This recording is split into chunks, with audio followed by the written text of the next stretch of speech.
Hello, this is Phantom Electric Ghost, and we're live on the air with Venchele St. Deek, and wanted to welcome you to the Phantom Electric Ghost podcast. How are you doing tonight? I'm doing good. How are you doing? And thank you for having me here today. Well, it's great to have people from all over the world. We've been talking to people since 2016. We're actually at episode 1035 with this episode, tracking out an Apple podcast since 2016. And want to let people know that if they can go out. We actually have the link to your main website, which is pathwaycoachingwriting.com. That will be fully clickable when we're published. It's not clickable while we're on the air, but people can check that and they can directly connect with you there.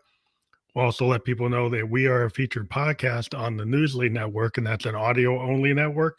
You see the icon up there, and anybody uses that coupon code of Ghost can check that out for 30 days for free and check us out because we'll be on there later tonight on Newsly with the audio version of this podcast. But again, thank you for being on the show. And we're going to talk about the main topic is a writer's journey from the blank page to a published masterpiece. And maybe you can introduce that story by giving people a bit of background about your life story. Absolutely.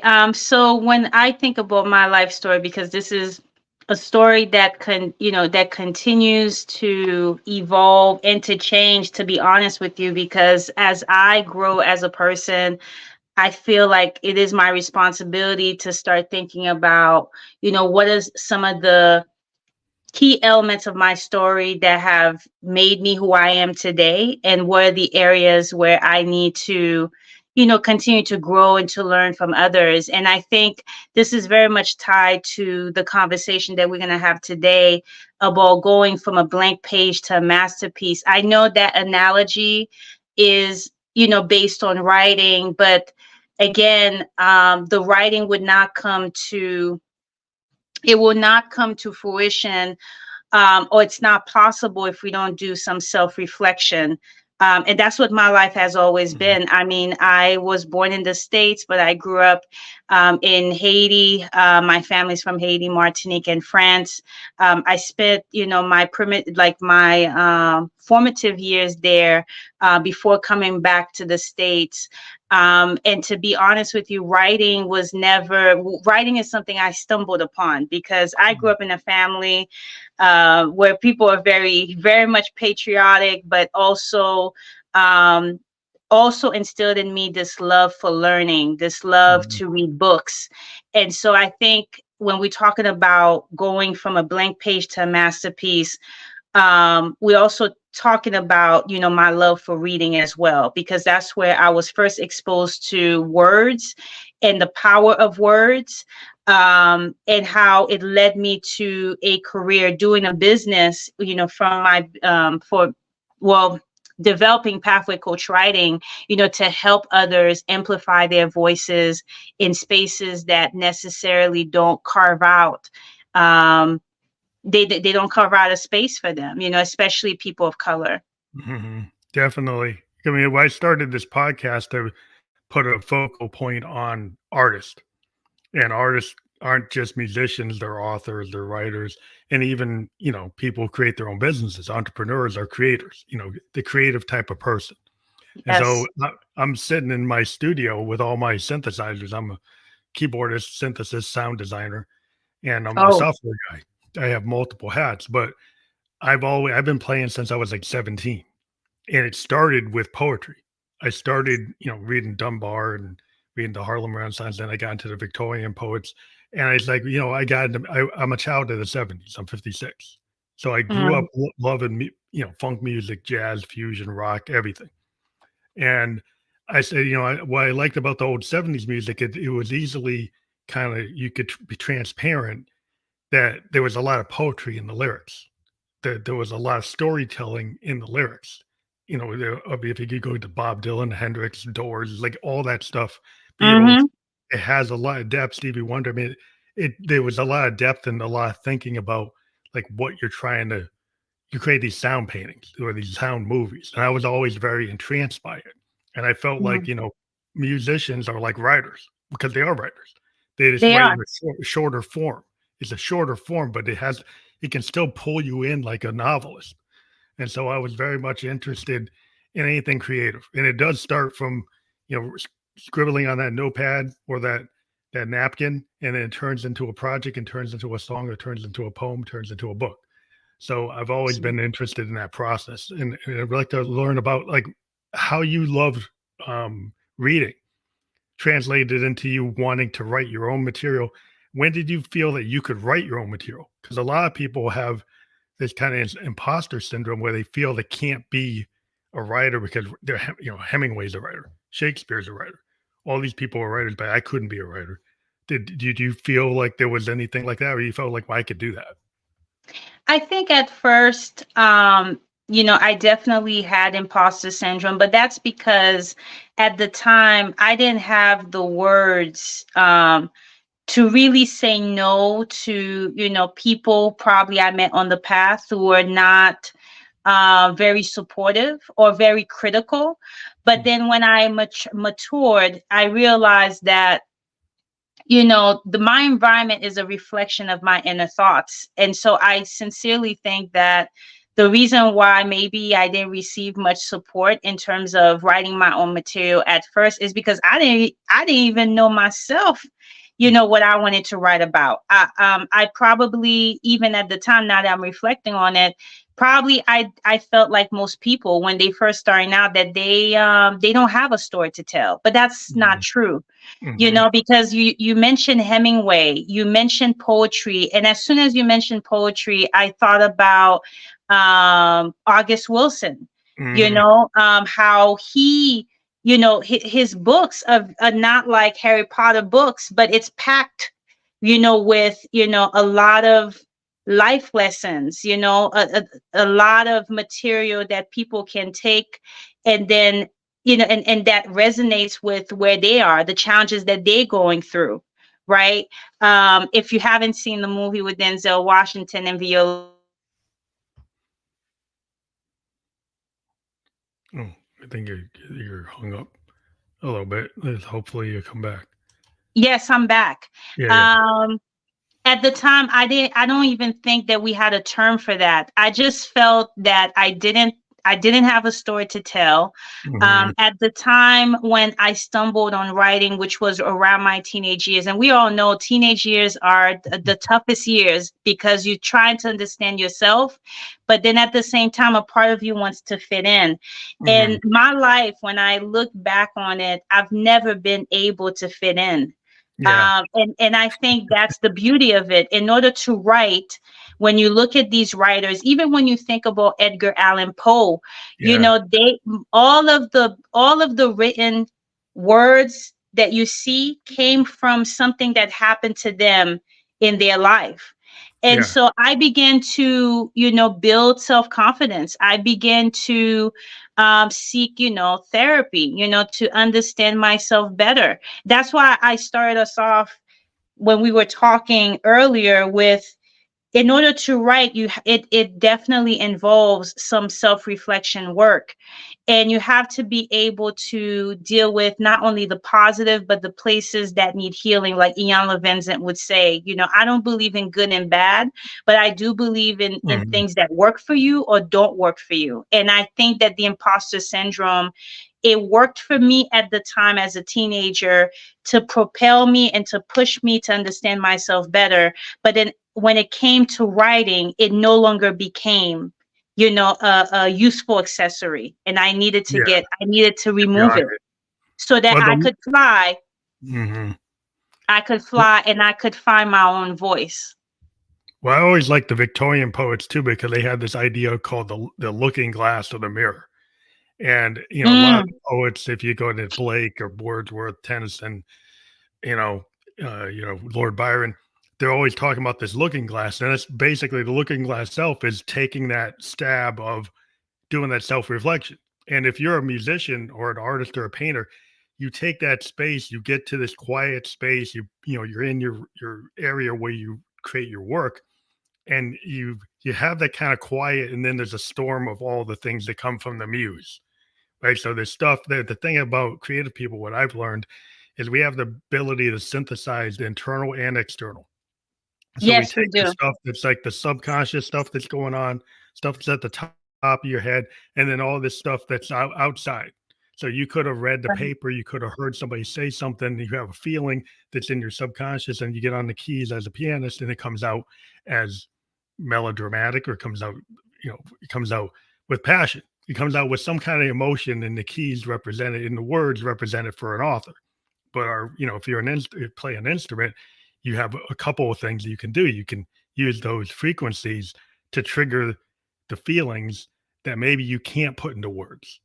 And that's why I always like being a musician, because I can use words, and then I can use those frequencies to kind of expand on the words, which is one of the things about being a musician I love. But I think it's the same feeling with like if you speak your words as an author or a poet, you can play with that frequency. You can play with how you present.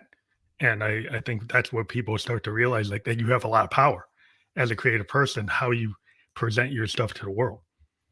Yes, I do agree with you, and I think, to complement what you said about frequencies, I wonder even now, how is that experience for people where who are trying to translate, work in their own from their language, their native language, to another language.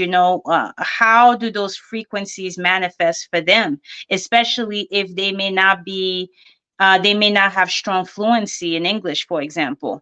Hmm. Would the frequencies change, and would it impact the quality of the Yeah, final product? And that's another conversation that I'm always having with my clients, because the purpose of them even working with me through Pathway Coach Writing is not not necessarily. I mean, again, I never promise to deliver a New York Times best-selling, because I just think it's so I believe in giving people false hopes. And so I hmm, think that was the reason why I even created a business where I said, you know what, if you're going to work with me, you got to be intentional about doing this work. But secondly, you got to understand that, we're not seeking perfection here. And this is coming hmm. from a recovering perfectionist myself. There's it's a false sense of certainty that's Yeah, just not there. And I really help them hone in, like when you're talking about being a musician, I help them hone in on the process of writing. And I yeah, can only imagine, as a musician, you know your stuff, like that whatever you're going to come up with is going to be fire. But when you're working on it, it doesn't feel that way. So you just focus, you're just stuck in the process. You're stuck in the process, in like coming up with these notes, fitting these notes in a way that just makes sense, and that speaks to your soul, and that hopefully will speak to our spirits as well. And it's interesting that you were talking about, all of these musicians that you mentioned earlier, and also like the authors that you mentioned earlier. But I also thought about the Bible as well. The Bible, when we look at the Psalms, when we look at the Proverbs, these are hymns, yeah, actually. yeah. You It's know what very I much mean? And that's musical. the craziest thing, because even though I identify, I'm not religious, but I'm spiritual. I know you probably heard that many times Yeah, before, yeah, but spiritual in the sense of, for the longest time, when I was reading the Bible, when I was taking catechism classes, I never thought these were songs until I would go to church, and they would sing it, and I'm thinking, okay, this has a complete different there's feel like a from what I read poetic it. meter. Yeah, I mean, a lot of the religious texts are kind of Yes, are basically they're poems. They're yeah, like they epic are poems. poems. They're like epic poems, and poems have a meter, and so they're very musical. And so, like, Absolutely. if you go back, to the Greek, to the Iliad and the Odysseys, and there's a lot of Yes, structure that's like that. It's very similar with multiple cultures. You go to Buddhist culture, Hindu culture, Japanese culture, like ancient Greek. There's a lot of patterns that are very musical. absolutely. Including, Even in the writings of Marcus Aurelius and William Shakespeare, there's a melody yeah, behind it. yeah, it's an epic poem. It's basically a structure that a lot of people don't realize how much epic poetry there is, right? And even when we talk, Yes. as a synthesis, I use oscilloscopes. and I can see the patterns of voices and notes and everything. And you can see that people are musical. Like when you talk, like if you get a public speaker that's very good, they actually have patterns that are very rhythmic that Yes. follow like melody. Tony Robbins is one of them, and Barack Obama as well is one Yeah. of them. Yeah, you can feel that. And that's when like I always got into this idea of the flow state.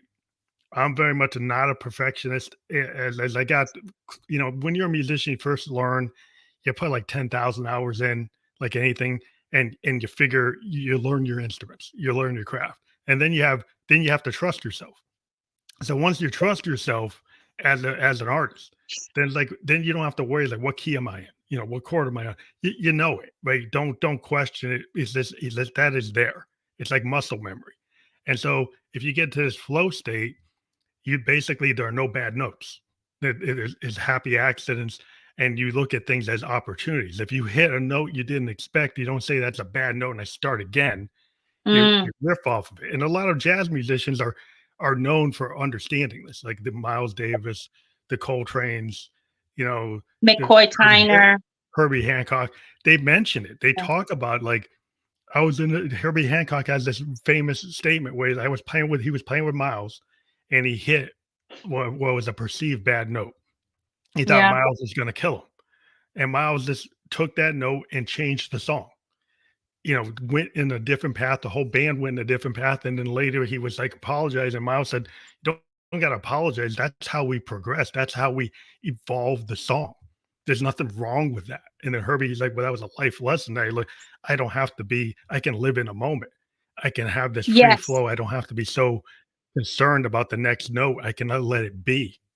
You know, That's how I not felt obsess when, about and it's interesting you talk about Miles Davis and John Coltrane. I think I added McCoy Tyner, who was a protege of John Coltrane. it." And then, Mhm. funny enough, like when I write, like I always have Bobby Hutcherson on. That's another one as well. So I'm a huge jazz enthusiast. Like, funny enough, even during the new year, the day before the new year, I'm gonna be attending a jazz concert myself.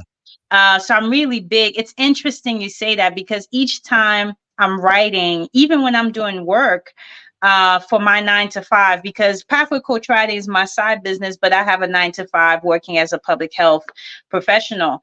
And I always have some jazz music playing in the background, Yeah, that's because always that's the frequency I use to come up with the words that stuck, in the crevices of my mind, that are like begging to come out. So that's interesting.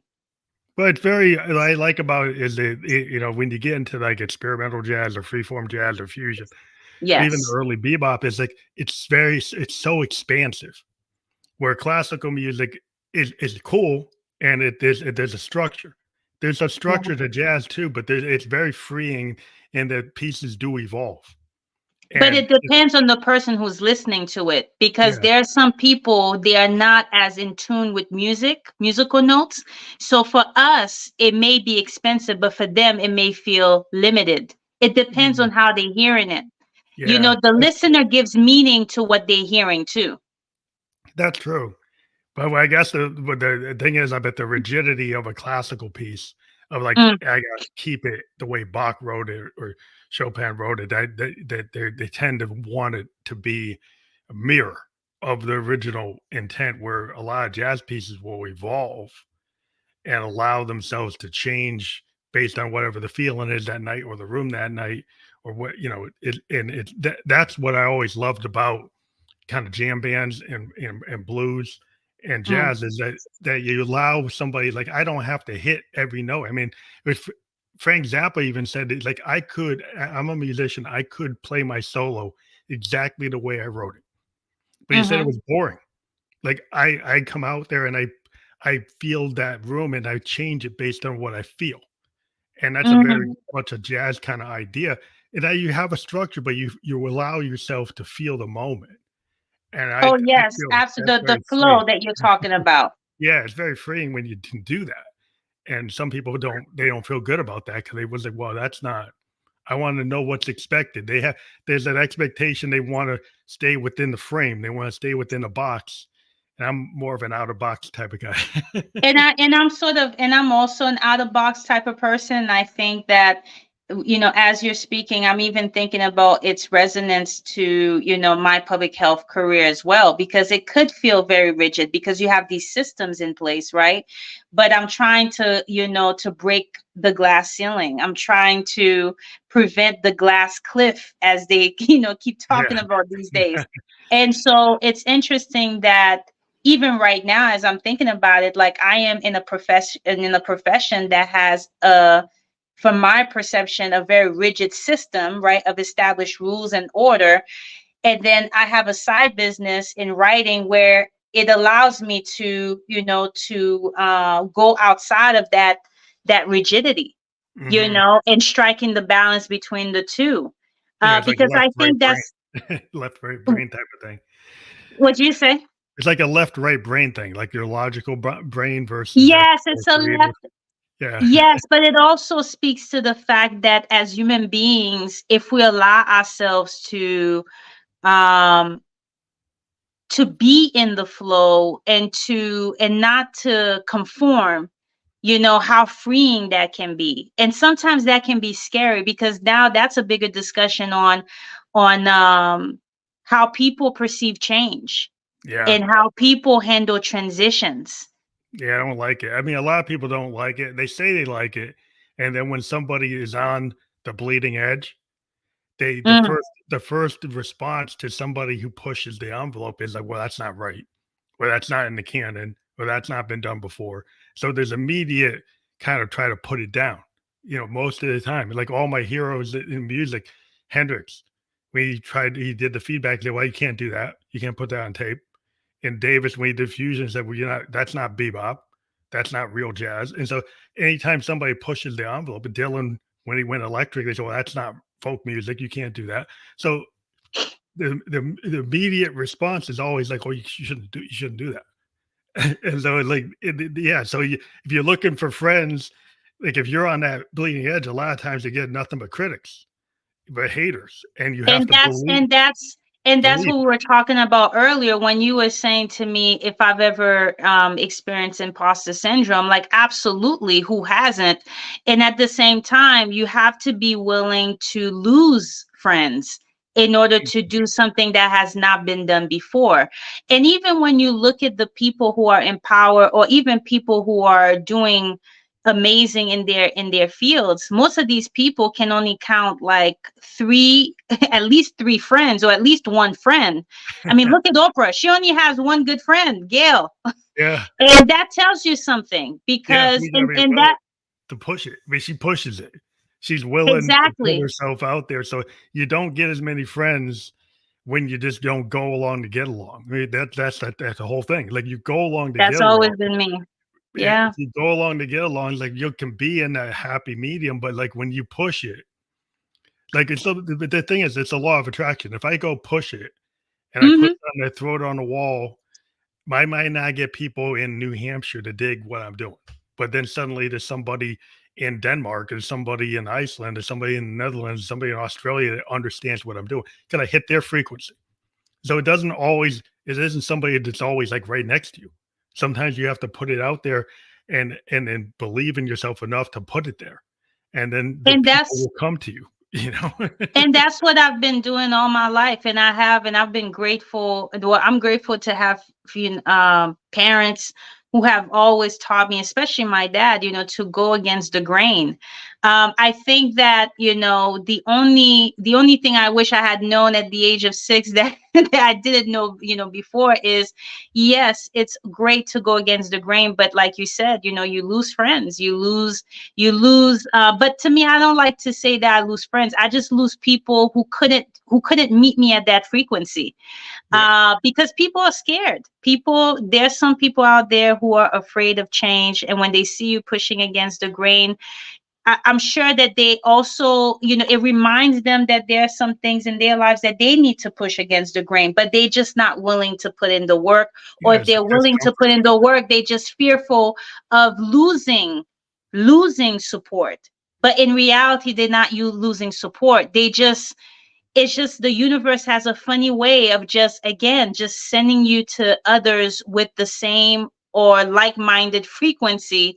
And then the ones who are not on that same frequency, it pushes them away. Yeah. And that's part of life. I mean, you imagine if the prehistoric age had not faded away, where would we be right now?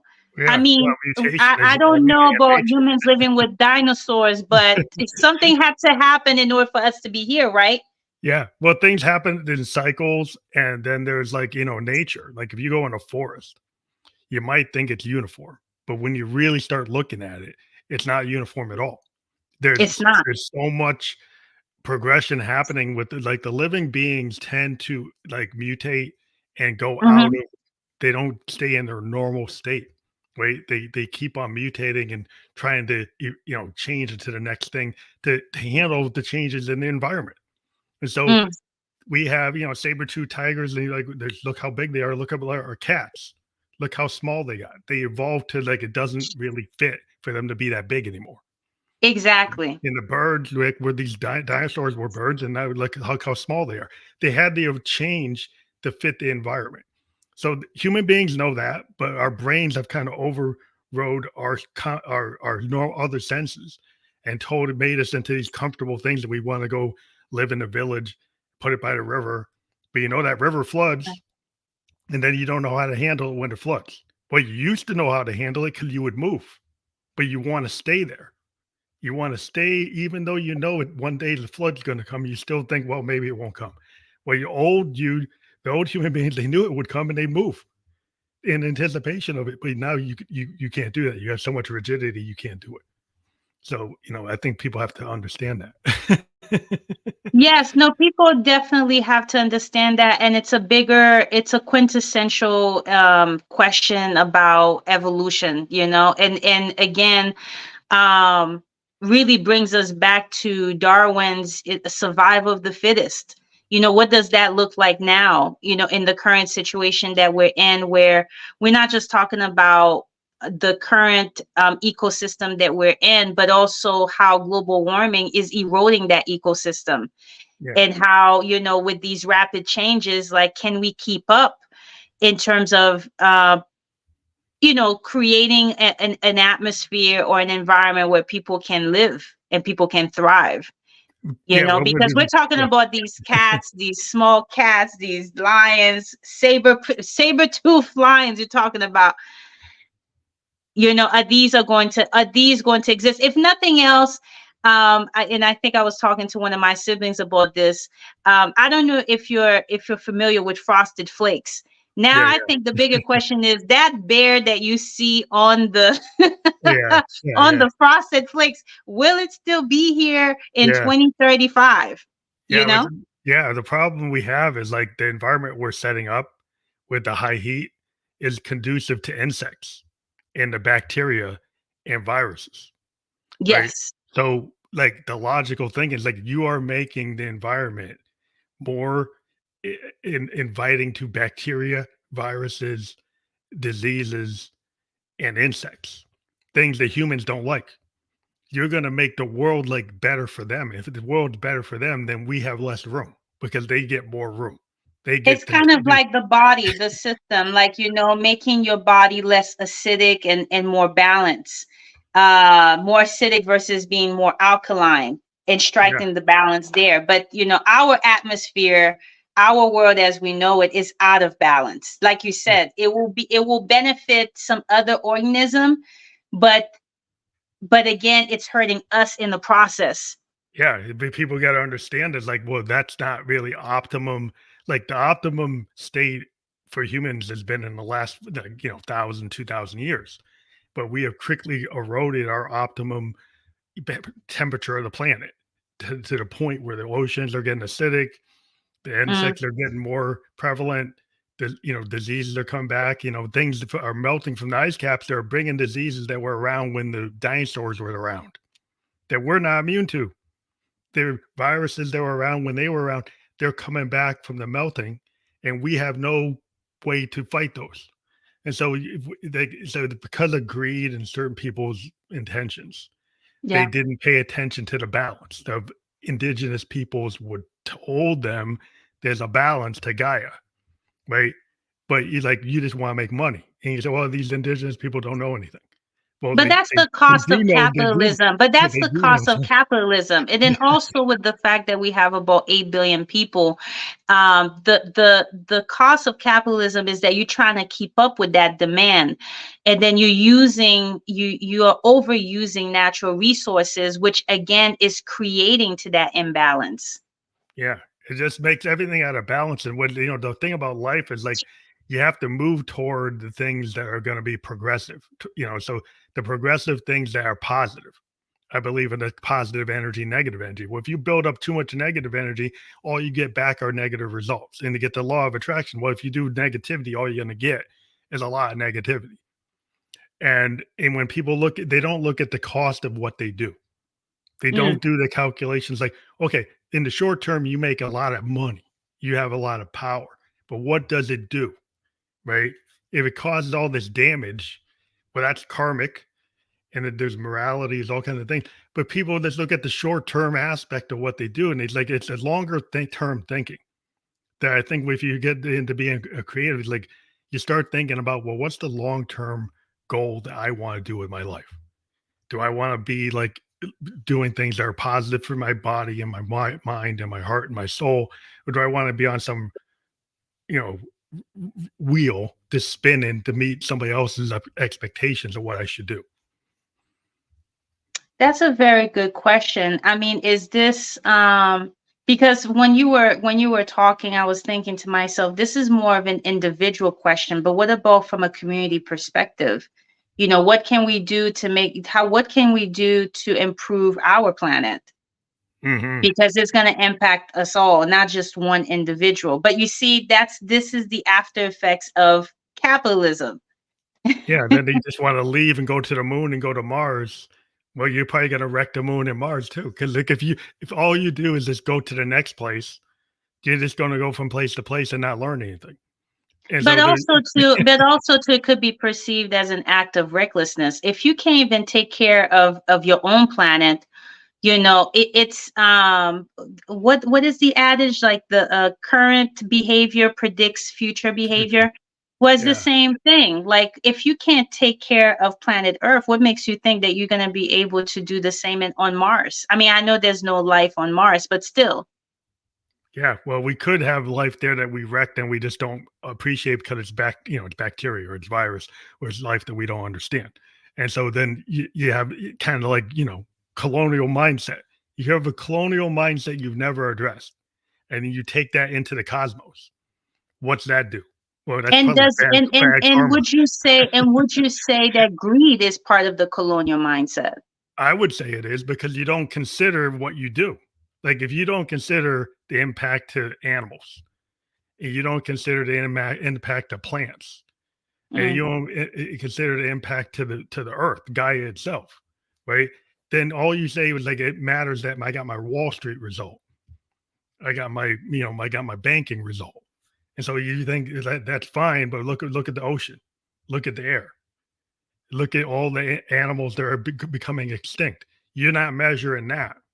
So so if you have that kind of mindset and you go to a planet like Mars, it's like just because you don't categorize something as human expectation of life or intelligence doesn't mean that that didn't have intelligence or life, but you didn't respect it here, so you're probably not going to respect it there. Exactly. No, I do feel the same way too. But it's not just about protecting, our environment. It's also about protecting the people as well. And there's the morality piece that Marcus Aurelius always talks about, because I have been reading a lot of books on stoicism. Actually, most of the presidents who have governed our country That's all. um, are stoics. Yeah. And so I always struggle with that, to be honest with you, in terms of I know that I have to do good. I know that I have to forgive, my neighbor 77 times. And yet at the same time, I could follow the rules. I could follow all the protocols I want, but it does not mean that the other person you are working with is going to do the same. Yeah. And Oh, that's yeah. the part that really nags at me. It's like, okay, Marcus, you want me to be this like all-time good person, but that doesn't necessarily mean that we will not experience war, that, that we will not experience some of the atrocities that are currently happening. Like it doesn't make you immune to any of that. That's why I think like when we're talking about individualism, we also need to think about the public consciousness. How Yeah. can we improve and tap on that? Like, how can we make people care about things that they perceive as not important because it doesn't affect them? Well, that's why I always worried. I always kind of point out to people, it's like, okay, like until you, like, I know a lot of people, they'll go do a GoFundMe, right? If they get a critical illness. But up to that point, this person said, well, I don't believe in healthcare, right? I don't believe that you should help, that you should. But then suddenly, if they get it, then they want their neighbor to help them. But they don't have any empathy until it happens to them. It's like the Brady Bill. The Brady Bill was like to outlaw guns. It didn't happen until the guy got shot. Up to the point that he was shot, he was for the NRA. And then suddenly he gets shot, and then it's like, oh, now you believe in gun control. Why does it have to happen to you to be empathetic? Why couldn't you have been empathetic before it happened? That's to Exactly. me the purpose of a it's not communist, it's not social. There's a point of human community and being a citizen and having some civil decency. So the Yes. problem I think with people today is like, well, my overall individualism makes me a better person. So if I can go and have all the guns and pollute all I want and say whatever I want, doesn't matter what it does, make me a better American if I can do what I want, rather than saying, well, what is it that you could do for your country, right? Instead of what it can do for you, right? Where's that? Yes. How come the idea is that like I can be as selfish as possible and it makes me a great? How could that be great? And then You know? look at how we're even thinking about it too. Like, I will be this if I accomplish this. When this could just be a continuum, of good deeds and of good actions, to achieve a certain goal. And that's why I don't believe in resolutions. I'm so sick and tired of this oh, new year, new me. And I'm Oh, yeah, thinking, it really is. if you weren't going to take care of your health in 2022, like, 2023, it's 24, not yeah. like, it's not like 2023 has this, if it was a person like a magic wand and say, okay, I'm going to give you everything you need in 2023. That's not how it works. Yeah, That's why I believe in continuation of building habits. It's the same thing with writing. Some people I know who used to, who worked with me before, would say that, Venchele, I need to have at least 2 hours. I need to dedicate 2 hours to writing. And I'm thinking, we have 24 hours in a day.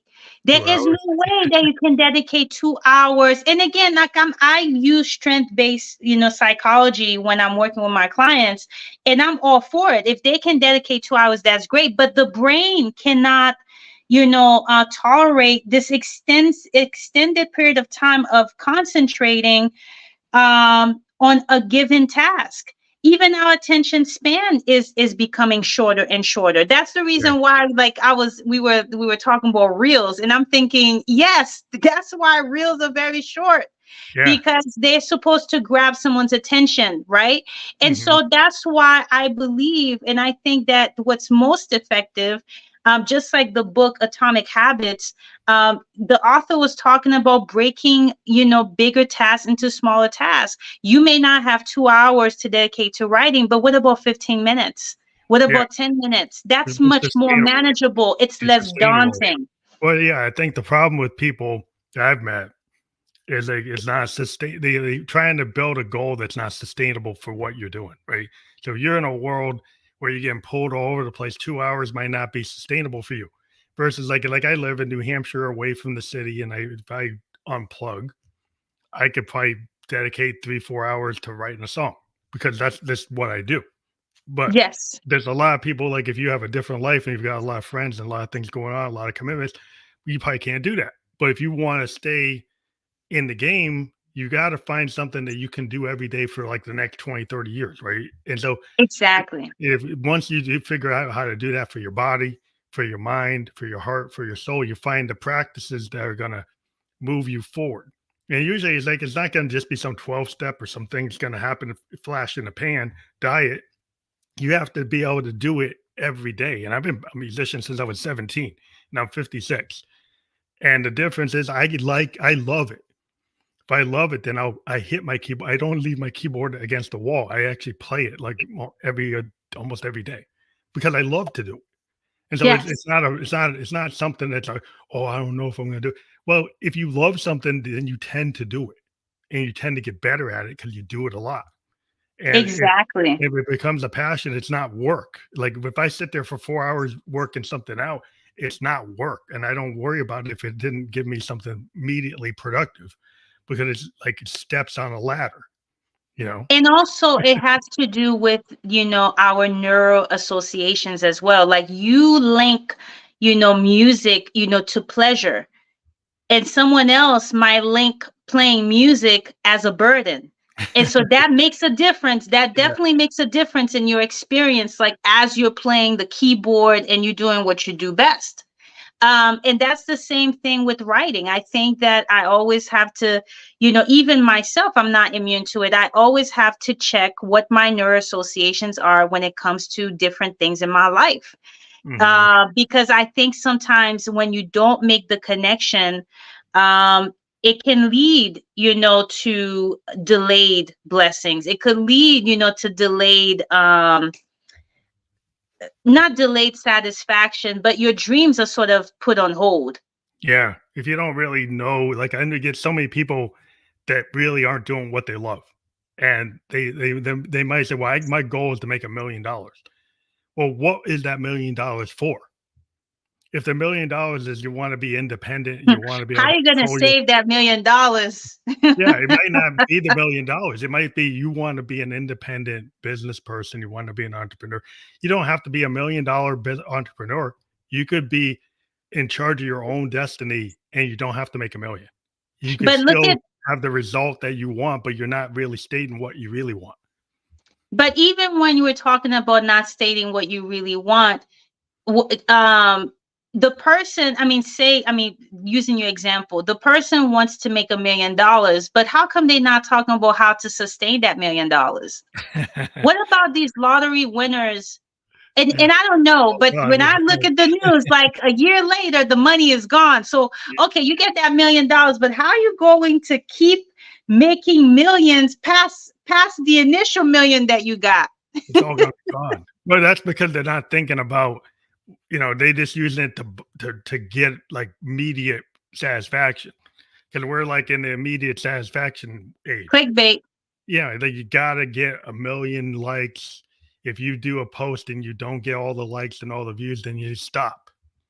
The thing with the people who get where they want to go is the dedication to their craft, the dedication to what they believe in. And if they like, if you do a podcast and say, well, I got to get 1 million views. If you don't hit it, then you stop. But if you do a podcast and say, I want to talk to people around the world, and if I've talked to 1,000 people, then I've got like an hour worth of their knowledge in my head. And it's like having like more than what you get in university. And so Yeah. that in itself is the benefit. And then the Rolodex of all those people that you could talk to and connect with, and then maybe things come out of the blue. But it's a connection. It's a human social connection. That's the benefit. But if you didn't And see it that's that and way, that's the you know, reason why I do podcasting, because it gives me an opportunity to meet people that I would otherwise not meet, when I go outside. And then most importantly, let's face it, if you're doing podcasting, no matter how much of an introvert I may be, I love to talk. I love to talk. I love to learn from people, and I want people to learn from me, and that's the reason why I do them. Because, like I said, what is the coincidence? Like, what was the likelihood of us meeting if I was not on the same platform as you in Yeah. that sense? I don't know. Maybe I could have met you down the street at Costco. I don't know. But but again, I think, part of the human connection is also this idea of being ready to be vulnerable, Yeah. being ready to Vulnerability. be vulnerable and to bear witness to someone else's story and to bear witness to your own story too. Because even as we're talking right now, like, I've learned so much from you. And then I'm thinking, okay, well, there's more questions that I have that I need to reflect on after the conversation. And that's part of evolution, Yeah. evolving as a human being, right? um It's Again, like and the very oral much relate history. to what we're talking about, going from a blank page to a masterpiece. Well, I think there's like, the reason you go to college is you get all that, like, you're listening to your professor, but you're also that learning experience with your classmates and learn how to socialize. It's the whole experience of that kind of goes back to the oral tradition of education is like, what do it's an oral history. It's the oral history that was passed down from elders. They're teaching you the oral history before they were books. People would go and they'd speak out these fables and they figure out these mores and they teach. And that's what people like the podcast because it's kind of like very old school. You're getting a human being direct conversation with less like fluff on it. You're getting like to the core.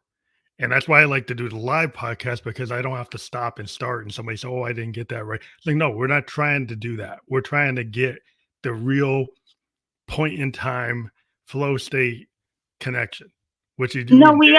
are, with the added the added ahs, the aha moments. Like, yes, absolutely. Like, I'm all for it. Yeah, and so many people are into perfection. And I meet so many producers that like they don't want to take the early take of a song because oh they made a mistake or I hit the mic or I hit a belt buckle and so I picked up on it. But a lot of times in the past, if you listen to old recordings, they have those things in them. Like Yeah, they would pick up on all the outside noises. yeah, and it's like That's it true. doesn't sometimes it doesn't distract because you get closer. There's this adage in music production, like the first couple of takes is closer to the original intention of the artist. The further you get away from them, you start to edit yourself. You start to kind of destroy your work because you start to overthink it and you start to ruin it. And if you can stay closer to the original takes, you're probably going to be closer to the original feelings that you had. And so you can end up a lot of artists will end up in with too much perfection is they destroy the original song. They destroy it, and then producers and engineers say, "Oh, this early version is so much better. You really should go with that." And But and it also too, like, it's also our attempt in a way to be in the flow, which is what's been going on for the past 47 minutes. Like, we've been in the flow, like going from one conversation to the next. Like, there's a flow to it. And that's what you want to preserve in every conversation. So I agree with you. yeah, and there's so many people that they spend so much time editing. So they're like they do one podcast and they edit it, and then they can't do. I could do 3 or 4 podcasts a day because I don't edit them. I let them be what they are. If I spent the time editing them, I couldn't do them. So I make the decision that I want to talk to more people, so I do less time editing.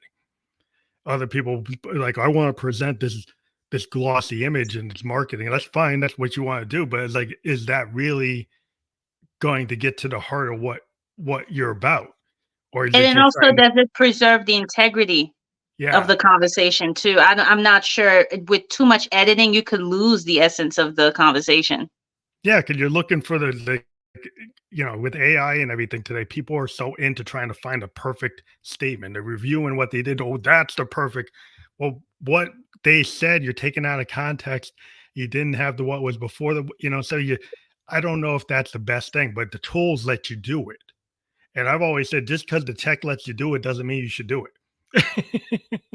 And then also too, even if you edit it to,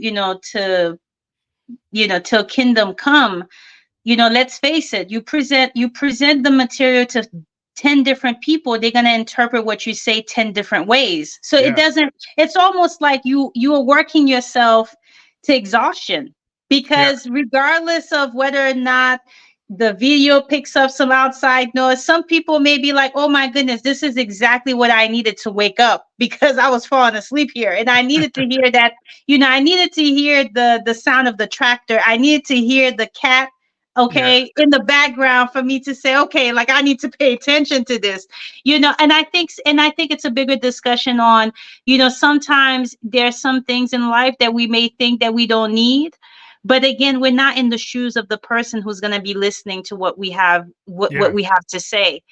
And it may just be the right element, the right factor, to take that person from one phase to the next, right? And so it's interesting that we're having this discussion today on that. Well, I think also it's like a lot of times it's like if you once you create something as a creator, you don't necessarily own the interpretation of what the reader or the listener how they You do perceive. not. And a lot of times people want to be control freaks. They want to say, I want to control that. I want this is how you should take that. It's like you have to kind of let that go. Like when I'm a creator, it's like you move on to the next thing, and that's what it is. Like I move to the next project and people will interpret, but some people will take that project. So no, no, no. You need to look at it in this lens, and they spend all their time trying to control the lens, trying to control the focus. It's like you're probably shooting yourself in the foot because if somebody gets that and you didn't even think about it, like you could get an opportunity that you're actually eliminating because you want it to be so narrowly received that you're not open to all the interpretations that you might get a film deal. You might get an advertising deal. You might get an opportunity to work with this person, but because you're trying to say, well, that's not that, that's not this, it's like, why don't you just let it be? No, I understand where that, how that could be interpreted. And you also have people in life also who want to control their environment as well, without realizing that sometimes the four walls of someone's house does not even protect them. Oh yeah. Yeah, definitely. You have sometimes you don't have control, and you have to kind of Sometimes you don't have control. People don't want to hear that. And you know what? To be fully transparent, I was one of these people at some point. Even when I was taking risks, even when I was always pushing the boundaries and going outside my comfort zone, that there was always that fear of losing control, mhm, and what that would mean, to my character, to my personality. But I can tell you, as an adult now, in this whole adulting phase, um, you'll be damned if you do, and you'll be damned if you don't, like Dale Carnegie would say. And I think that, once you let go of people's perception of you and you do what feels good to you, the relationships will come, the opportunities will come, the ones that are right for you. yeah, Um and and and I think that it's a beautiful thing to have arrived to that segment, right, on the spectrum. But there's so much more for me to learn. It's so much more for me to learn. And then, like I said today, you've given me a lot to think about, well, you never which is you never good. you're never done learning. People are like, well, even if you go get all the degrees and you go get your PhD, what you find with like in my day job, I'm a software designer.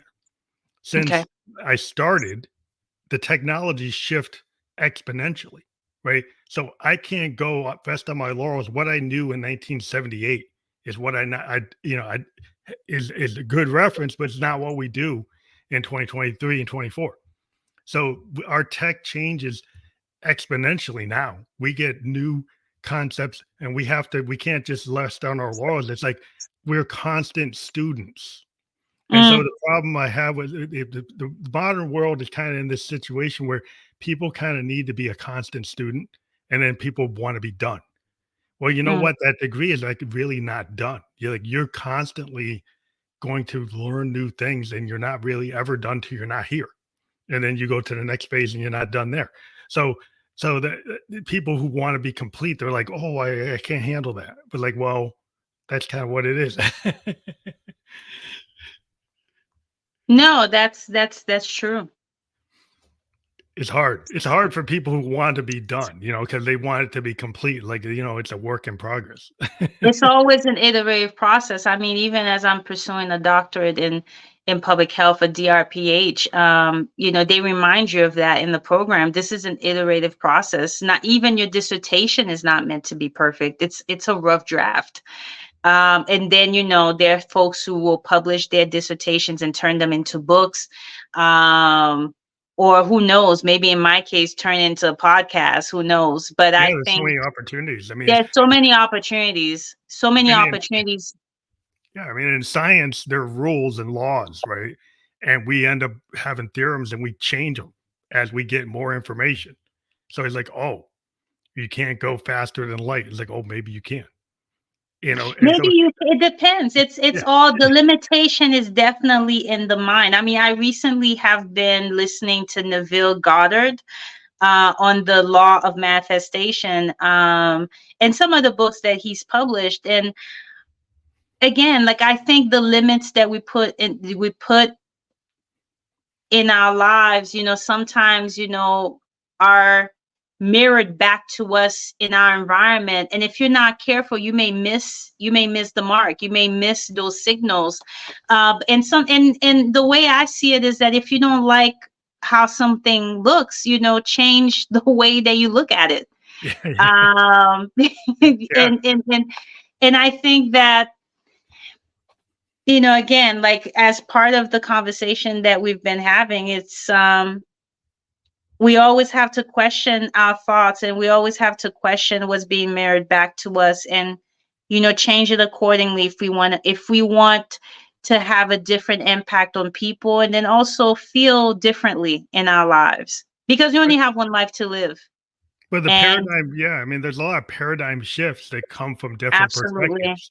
So if you have like the stoic thing and you're like, the canon cannot be challenged, right?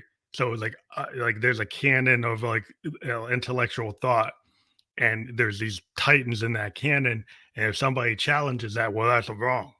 But what you learn is like, no, it's not. There's a lot of things that there's gray areas, and you might have like a preconceived notion or a prejudice or like a tendency to say, well, no, I'm not going to look outside of this. And if you have more open perspective and you listen to other people's arguments and other people's statements, it's like you just don't dismiss them. You You don't. start to understand, like, maybe I had a limitation that has to do with me, and this person's in a different place, and maybe I can suddenly, with the law of attraction, get brought into that plane or brought to that frequency, and like, oh, I was in the old frequency and now I'm on a new one. And even when we're talking about being an expert, we always have to be, at least I'm very mindful of its connotation, when I use it, in different audience, use it in front of different audiences. Just because you consider yourself an expert doesn't mean that you stop learning too. Mhm. Because even being an expert could be a limitation in itself as well, depending on the individual. Some people may think, you know what, I don't want anyone, call me. Like, for example, there will be some folks who will say, I don't want, when you're referring to me, you have to use a certain label, next to their name, Dr. So and so, Dr. So and so. And that's not what life is about, because, there are plenty. I mean, again, that's why you have Netflix shows, right? This uncovering people who call themselves doctors, but they are frauds. So we have to be very careful, like, with these terms and labels. Like, even for me, even if I know that the degree is going to make me an expert in X, it doesn't mean that I stop learning. And Yeah, it yeah. doesn't also mean that it limits my curiosity to learn something else. Yeah. We have to, and that's why I think like those conversations are important so that you can get a different perspective and that we can all understand that the institution of thoughts, has to change over time if we want to see sustainable impact in Yeah. our lives and in our environment. You do need some humility in the canon. Like You do need humility in the canon. yeah, because if you don't have it, then people won't be open to the next phase. Because a lot of times, like a lot of this stuff is from 1700s, 1600s, 1800s. It's like we're not in, and so it's not that we don't learn from old history, but some of the things are not, that's not the current state of the world. And so It's then, not the current state in the world, but remember, there would be no new school without the old school. yeah, So you we have to, it's a innovated foundation. from the old thoughts. Yeah, it's a foundation, but you can't. Sometimes the foundation you have to look at like what is the basis of that foundation. If you look like us, sometimes we weren't in that foundation, right? So Exactly. We were not. We were it, actually, I mean, again, I don't know if you've seen the documentary or docu-series. Oh, I forgot, it was with Dr. Henry Louis Gates. If you mhm, remember that show, like where mhm. he was trying to help like some celebrities find out w- where they come from, their Oh, tribes. oh yeah, yeah, yeah, yeah, yeah, And at a certain point, you realize that it would have been difficult for them to find accurate information because most of the archives didn't have names of former slaves. yeah. It's hard. It's all the master's name, and then you have to. A lot of it's wiped out, or they didn't keep it, so you don't have the original name You unless don't have the original name. And you can and figure out what so boat they came off of, and if there's some record from Dutch India Company about like where they came from, on a boat wreck. Because the insurance policies might have some. They started finding these insurance policies. They might have some details in there that were more specific, but still, then and they that's if the slave owner kept the names, like recorded the names of his, yeah, of his he might not slaves have done it. too. He might not have done it, because M- he might have done it for the insurance company, but maybe not because we like I found some of those records because I was working for some of these insurance companies and they actually have the slave policies and they're like they're property policies and Yes. And that's the reason why I think at a certain point in the docu-series, like people were just I don't want to say Dr. Gates was making guesstimates, but in a way, I think they had to make some guesstimates because they didn't have access to the information, or these insurance places didn't have they have the everything. information needed. Yeah, you have to extrapolate. You have to do like genetic testing, try to figure out where you might have come from. What part of Africa is West Africa? Is these? What part could you have come from? And Yes. there wasn't a respect for the culture. So if you don't have respect for the culture, then like the people who create the history, they kind of own it, right? So if they didn't respect it, then they didn't write it down. The victors kind of control it. So that's the kind how it works. But we kind of back into it. I found some stuff that where my family we kind of found out where we came from, but we had to do a lot of work, and we weren't getting a lot of help. We had to do a lot of work. And But and and that's how I felt too. Like even when I took the 23andMe uh DNA test and then found out that I'm like 20% European and then 86% um is it West African? mhm, And then I think a majority of the percentage was in, for Nigeria. And I kept joking to myself, like, I kept like saying to myself, okay, like, isn't that interesting? Because I took this test before the pandemic, and then now they broke down like the West African label into actual tribes. And then I found out that I'm Yoruba. And I'm like, well, they didn't have that before. But you yeah, see, you got like to you break said, that like down more. there wasn't a lot of help, but we had to do a lot of work. Yeah, yeah. And now they can break it down because the genetics is getting even bit tighter. So now you can get a lot of information and find out, exactly where we come from. And it started to like tell people about the respect. Because generally there's a lot of disrespect for the other and kind of like cultures. And so anybody, whether you're Eastern culture or Western culture, if there's an other group that's been kind of pushed down, there's less respect for that other group because they're not in the status It's all about the status of the class, of the society, and But who defined the statuses? Who but the victors, defined the class system? the victors, people who created a structure. So if you create the Yes. capitalist structure and you say, you know, the property doesn't have the structure, doesn't have the weight. Like if you're a property, well, you probably don't have that much weight if you have to, that's how you're looked at. So, um, and you have to consider like if that mentality is still around and you've never really Mhm. tried to challenge it Yes. until like the 60s, like really the 1950s and 1960s, we started challenging the structure. So people are like, oh, that's been enough time. It's like, really? So how long did we not challenge it? And it's like a very short amount of time that we've kind of pushed on it, Right. but and people want to act like what's too much? It's too much. Like I don't know. I don't think it's too much. That's personal opinion, but it's great having you on the show because I think and we'll be able to talk about a lot of things. We kind of wide ranging because that tends to be where I go. But I hope you had a good time. We kind of hit our time mark a little bit I past it, but did. I had a and great time. I had a great time. I'm hoping this won't be the first and last collaboration for sure. oh, But it we was love to have great. people. Yeah, we have people come on the show multiple times. Like if we like with the pod match, they only let us come, set it up once. But I set up calls out. The first call might be through pod match, but if we click, then I have people come back through my other means like Calendly, whatever. But if there's always an opportunity to come back and talk on our show because we've done that over the years. So if we Absolutely. have a cool vibe, then we keep it going and we talk again at some point. But thank you again for being on the show. Thank you so much for having me.